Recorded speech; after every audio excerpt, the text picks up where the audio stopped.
Колодка, конечно, стерлась очень сильно.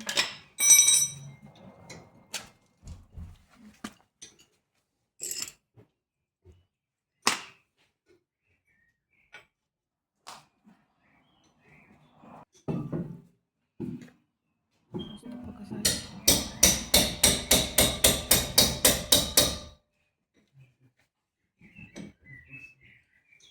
Қонақта бізде Toyota Prado. Барабаны шашылып, басты тежегіш цилиндрі істемей асығып келіпті. Барабанның майысқан детальдарын түзулеп, жоғалған бөлшектерін тауып орнаттық.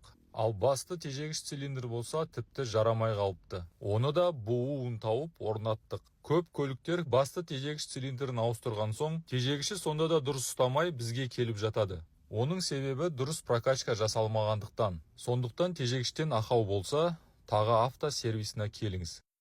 Toyota Highlander келіпті қонаққа. Тежегіші сыр беріп жүр екен. Тексеріп көрсек, вакууммен басты тежегіш цилиндр сияқты. ГТЦ-ны шешіп, вакуумнан бір талай тежегіш сұйығын сорып алдық. Содан вакуумның ішін тазалап, біраз кептіріп, тайваньдық жап жаңа басты тежегіш цилиндрін орнаттық. Тежегішті қалпына келтіру үшін міне осылай біраз тірліктер атқардық. Көлік дайын, тағы автоға қош келдіңіз.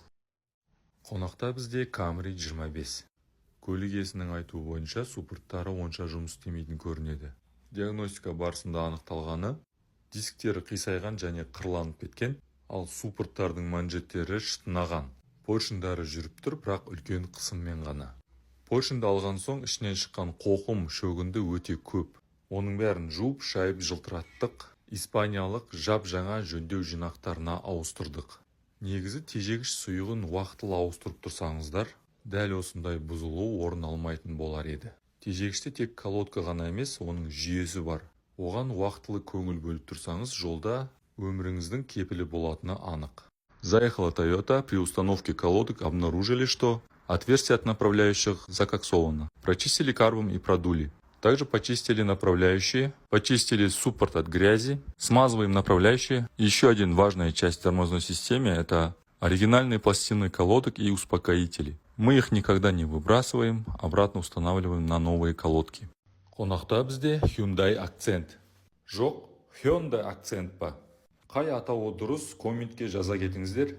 Бұл көлікте артқы тежегіштері барабан екен. Колодкалары әбден желініпті. Соны ауыстыруға кірісіп кеттік. Жұмыс цилиндрлері жақсы істеп тұр, құрғақ әрі манжеттері жұмсақ екен. Осы барабан мен диск тежегіштердің арасында көптеген дау тартыс бар. Бірі барабан, ал бірі диск жақсы дейді. Ал сіз қалай ойлайсыз? Лайк басып жаза кетіңіз.